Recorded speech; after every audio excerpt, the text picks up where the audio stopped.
बच्चा कंफ्यूज रहता है, काउंटर करंट मैकेनिज्म। कौन सी? Counter current mechanism. Counter counter एक दूसरे के अपोजिट डायरेक्शन में, काउंटर करंट मतलब फ्लो, यानी अगर दो टाइप के फ्लूइड एक दूसरे के अपोजिट डायरेक्शन में फ्लो करते हैं उसी को बोलते हैं काउंटर करंट मैकेनिज्म। क्या बोलते हैं उसको? Counter current mechanism. अब समझो मेरी बात, ठीक है।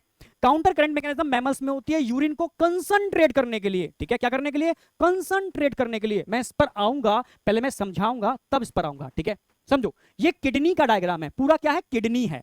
किडनी के दो पार्ट होते हैं, कॉर्टेक्स और एक अंदर मेड्यूला। कॉर्टेक्स और अंदर मेड्यूला। तो इसको तो मैं लिखता हूं कॉर्टेक्स, देखो इसको तो लिखता हूं मैं कॉर्टेक्स, पीछे लिख देते हैं। और नीचे वाला पार्ट क्या है? मेड्यूला। मेडुला, समझना। ऊपर वाला पार्ट कॉर्टेक्स है, नीचे वाला पार्ट मेडुला है। कॉर्टेक्स में इसकी पीसीटी होगी, कॉर्टेक्स में क्या होगी? यहां पर पीसीटी, समझ रहे हो? ये क्या होगी? डीसीटी, समझ रहे हो? ये क्या होगा? Bowman's capsule. ये सब कॉर्टेक्स के पार्ट हैं। ये क्या है? Loop of Henle. और ये क्या है? Dense network of capillary. क्या बोलते हैं इसको? वासा रेक्टा।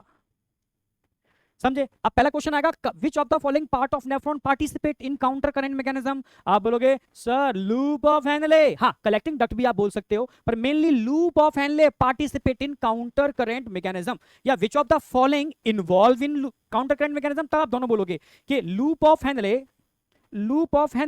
and vasa recta both participate in counter current mechanism. Loop of Henle and vasa recta both participate in counter current mechanism. एक दो क्वेश्चन तो ये बन गए। अगला क्वेश्चन आएगा, ठीक है, कि जो किडनी का इंटरस्टिशियल फ्लूइड है इसकी ऑस्मोलरिटी ग्रेडियंट की फॉर्म में होती है। समझो जैसे यहां पर ऑस्मोलरिटी होगी 400 मिली ऑस्मोल, नीचे आओगे तो ऑस्मोलरिटी होगी 600, और नीचे आओ तो कितनी होगी? 800, और नीचे आओ तो कितनी होगी? 1000, और नीचे आओ तो ऑस्मोलरिटी कितनी होगी? 1200 मिली ऑस्मोल पर लीटर। ये इसकी यूनिट होती है। तो ऑस्मोलरिटी ग्रेडियंट देखने को मिल रहा है। ये ऑस्मोलरिटी ग्रेडियंट किसकी वजह से देखने को मिल रहा है? इसको मेंटेन करता है एक तो NaCl प्लस यूरिया। मैंने कहा था ना, NaCl और यूरिया मिलकर के किडनी के मेडुला की ऑस्मोलरिटी ग्रेडियंट मेंटेन करने के लिए रिस्पॉन्सिबल होते हैं, ठीक है। अगर ये ऑस्मोलरिटी ग्रेडियंट नहीं होगा तो काउंटर करंट मैकेनिज्म नहीं होगी। अब ग्रेडियंट मेंटेन कौन कर रहा है? एक तो NaCl, दूसरा यूरिया। कैसे कर रहा है? यूरिया कहां से आया? ये यूरिया कलेक्टिंग डक्ट से एब्जॉर्ब होकर के यहां आता है, और अगर ज्यादा हो जाता है तो असेंडिंग लूप में वापस जाकर के निकल जाता है बाहर। समझ रहे हो? इस तरीके से ये इस ऑस्मोलरिटी ग्रेडियंट को मेंटेन करने के लिए रिस्पॉन्सिबल होता है NaCl और यूरिया इन मेडुला। कॉर्टेक्स की ऑस्मोलरिटी फिक्स होती है। कॉर्टेक्स की ऑस्मोलरिटी एक ही होती है, 300 मिली ऑस्मोल पर लीटर। ये फिक्स है, इसमें कोई चेंज नहीं होता। कॉर्टेक्स की ऑस्मोलरिटी फिक्स है। मेडुला की ऑस्मोलरिटी ग्रेडियंट की फॉर्म में होती है, बढ़ते हुए, समझ रहे हो, क्रम में होती है, और इसको मेंटेन करता है NaCl और यूरिया। एक बात समझ में आ गई? सारे क्वेश्चन यहीं से मिल जाएंगे आपको, मैकेनिज्म तो आगे की बात है, ठीक है। नेफ्रॉन में कौन सा part? Loop of Henley. Total किसका इन्वॉल्वमेंट है? Loop of Henley and Vasa रेक्टा, dense network of capillary. समझ रहे हो? ग्रेडियंट मेंटेन कौन करता है मेडुला में? NaCl और यूरिया, ठीक है। कॉर्टेक्स की ऑस्मोलरिटी 300, मेडुला की ऑस्मोलरिटी ग्रेडियंट की फॉर्म में। सारे क्वेश्चंस आपको यहां मिलने वाले हैं, ओके। करते हैं स्टार्ट। चलो अब स्टार्ट करते हैं, ठीक है। समझना सारा खेल क्या है, अब समझ में आएगा आपको, ठीक है। बहुत प्यारे तरीके से समझाऊंगा, एकदम क्लियर करता हुआ आगे बढ़ूंगा। अभी समझो, यहाँ पीसीटी की ऑस्मोलरिटी फिक्स है, 300 मिली ऑस्मोल पर लीटर। फिल्ट्रेट आया, ये क्या? फिल्ट्रेट। इसमें क्या होगा? फिल्ट्रेट। अब ये फिल्ट्रेट जैसे ही एंटर करेगा मेडुला के अंदर तो बाहर की ऑस्मोलरिटी कितनी है? 400, अंदर की ऑस्मोलरिटी कितनी है? 300।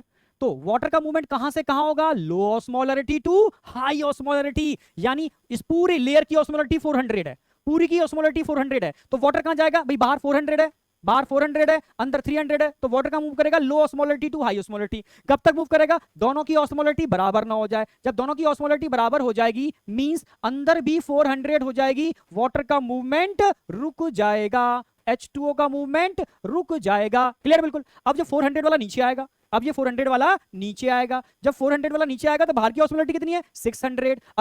अगेन क्या होगा? वाटर फिर से मूव करेगा। समझ रहे हो? कब तक मूव करेगा? जब तक कि अंदर की ऑस्मोलरिटी और बाहर की ऑस्मोलरिटी बराबर ना हो जाए। तो अंदर की अब कितनी हो गई? 600। समझना भाई, पानी निकल जाएगा, कंसंट्रेशन बढ़ जाएगी, वाटर निकलता जा रहा है।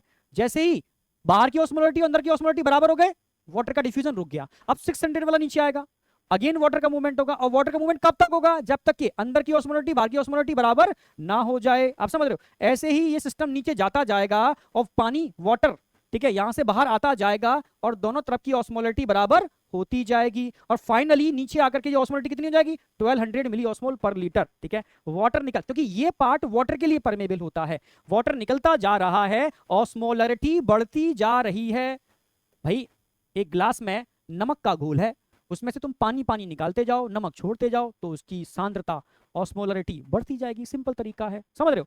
तो जैसे जैसे फिल्ट्रेट नीचे आएगा वाटर निकलता जाएगा और ये और कंसंट्रेट होता जाएगा, ये कंसंट्रेट हो जाएगा, ये कंसंट्रेट हो जाएगा। NaCl भरा पड़ा है इसके अंदर, NaCl भरा पड़ा है इसके अंदर, हाईली कंसंट्रेट हो चुका है। क्लियर है, बिल्कुल हाईली कंसंट्रेट हो चुका है, NaCl भरा पड़ा है इसके अंदर। पर जो असेंडिंग लूप ऑफ हेनले होगा वो किसके लिए परमेबल है, वो NaCl के लिए परमेबल है, पहले पैसिव फिर एक्टिव। ठीक है, तो अब क्या होगा, यहां आते ही जो NaCl है, यहां आते ही ये NaCl निकलना चालू कर देगा। NaCl जब बाहर आएगा ना तो ये NaCl बाहर आना, डिफ्यूज होना चालू हो गया। NaCl पैसिवली होगा फिर एक्टिवली होगा। जैसे जैसे NaCl निकलता जाएगा वैसे वैसे भाई नमक निकलता जा रहा है तो वापस डाइल्यूट नहीं हो जाएगा, तो यहां आकर के 1000 हो गया और ऊपर पहुंचाओ, फिर यहां आकर के 800 हो गया और ऊपर पहुंचाओ, वापस 600 हो गया, वापस 400 हो गया। यानी जैसे जैसे हम ऊपर जाते जाएंगे ना तो ये ऑस्मोलरिटी कम होती जाएगी। क्यों? क्योंकि ऑस्मोलरिटी के लिए रिस्पॉन्सिबल NaCl यहां से निकलता जाएगा, NaCl यहां से निकलता जाएगा, क्योंकि असेंडिंग लूप NaCl के लिए परमेबल होता है, डिसेंडिंग लूप वाटर के लिए परमेबल होता है। क्लियर, बिल्कुल। तो ये NaCl निकलता जा रहा है, निकलता जा रहा है, और जब 400 वाला यहां पहुंचेगा तो इतना ज्यादा डाइल्यूट हो जाएगा कि यहां पहुंचते पहुंचते 200 मिली ऑस्मोल रह जाएगा। अगला क्वेश्चन यहां बनता है कि भाई हमारी बॉडी की भी नॉर्मल ऑस्मोलरिटी 300 होती है। ठीक है, क्वेश्चन आएगा नेफ्रॉन का वो कौन सा पार्ट है जिसकी ऑस्मोलरिटी बॉडी फ्लूइड की ऑस्मोलरिटी से भी कम होती है। समझना, पार्ट ऑफ नेफ्रॉन पूछेगा जिसकी ऑस्मोलरिटी बॉडी फ्लूइड की ऑस्मोलरिटी से भी कम होती है, तो कौन सा पार्ट है वो? DCT। DCT वो पार्ट है जिसकी ऑस्मोलरिटी बॉडी फ्लूइड की ऑस्मोलरिटी से भी कम होती है। भूलना मत इस वाली बात को बेटा। DCT वो पार्ट है जिसकी ऑस्मोलरिटी बॉडी फ्लूइड की ऑस्मोलरिटी से भी कम होती है। बेहतरीन क्वेश्चन बनता है, अभी तक नहीं बना, बनेगा, ध्यान रखना। ठीक है, बनेगा। तो समझ में आया ना भाई, यहां आपने मैक्सिमम वाटर निकाल लिया, कंसंट्रेट, यहां से NaCl निकालते जा रहे हो तो वापस डाइल्यूट होता जा रहा है, इतना ज्यादा डाइल्यूट हो गया कि 200 मिली ऑस्मोल ऑस्मोलरिटी रह गई। समझे ना मेरी बात?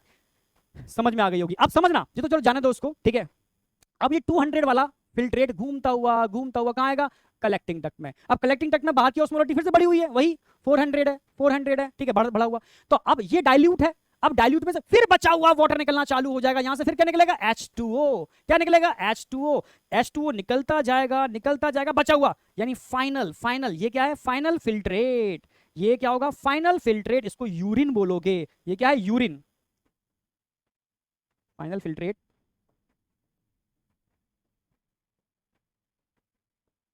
ये 4 टाइम कंसंट्रेट होता है, 4 time concentrate from initial filtrate. जो इनिशियल फिल्ट्रेट था उसका 4 गुना, 4 टाइम सांद्र या कंसंट्रेट हो जाता है। समझ गए ना मेरी बात? NCERT की लाइन है, इस पर भी क्वेश्चन बन जाता है। ठीक है, तो ये तरीका है। अब समझना, अभी पूरा नहीं हुआ, ये तो फिल्ट्रेट हो गया, पर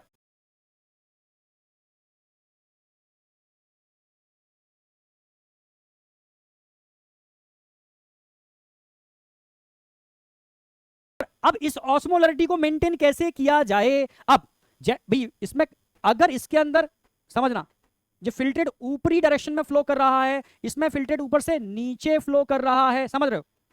ऊपर से नीचे फ्लो कर रहा है, ये नीचे से ऊपर, वो एक मिनट,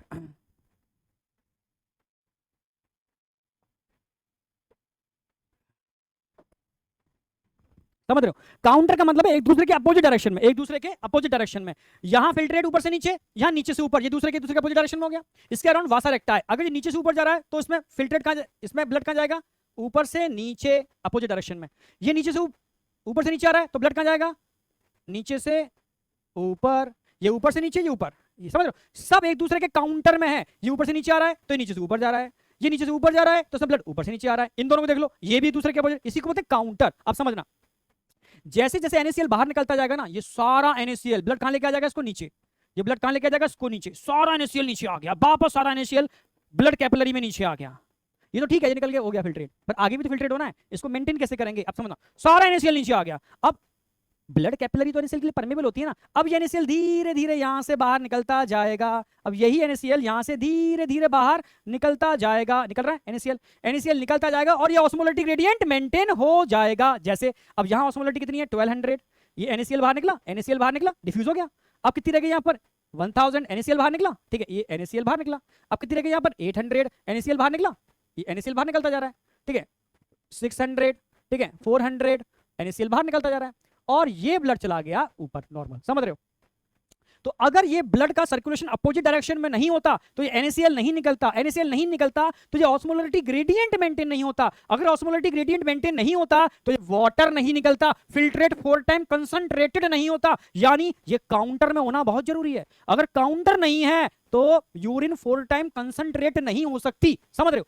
टिपिकल नहीं है, बहुत सिंपल है, पता नहीं लोग क्यों इसको टिपिकल बना देते हैं, बहुत सिंपल है, ठीक है। अब देखो एक ट्रिक और बताता हूं आपको मैं, शायद जगह है तो बेहतरीन ट्रिक, आप सोच ही नहीं सकते, मजा आ जाएगा आपको।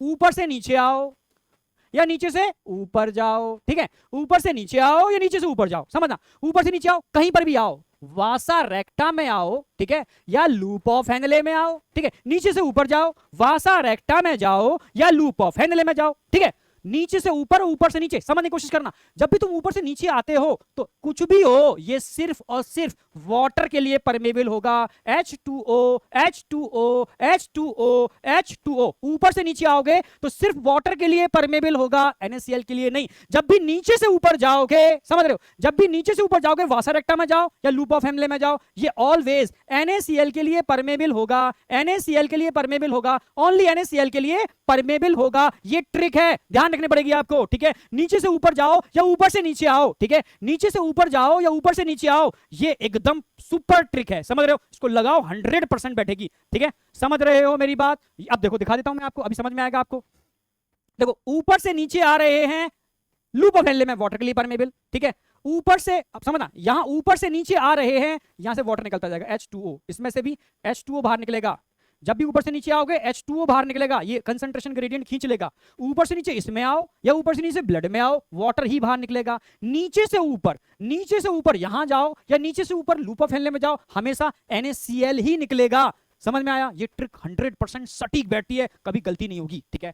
तो इस ऑस्मोलरिटी ग्रेडियंट की वजह से वाटर बाहर आ रहा है, यूरिन फिल्ट्रेट कंसंट्रेट हो रहा है, समझ रहे हो। फिर यहां से NaCl का डिफ्यूजन होगा, डाइल्यूट और कंसंट्रेट फाइनल बाहर निकल गया। अब ये NaCl जो बाहर निकल रहा है, समझना, ये वापस आएगा और इस ग्रेडियंट को मेंटेन करेगा, बाहर निकल गया, समझ रहे हो। ग्रेडियंट मेंटेन हो गया तो अब ये ग्रेडियंट फिर से वाटर का एब्जॉर्प्शन कराएगा, कंसंट्रेट करेगा और कंसंट्रेट करेगा, NaCl वापस आएगा, फिर ग्रेडियंट को मेंटेन करेगा। इस तरीके से ग्रेडियंट भी मेंटेन रहता है और आपका फिल्ट्रेट 4 टाइम कंसंट्रेट होता रहता है। इसी को बोलते हैं काउंटर करंट मैकेनिज्म। समझ में आई होगी बेटा, कुछ नहीं छोड़ा।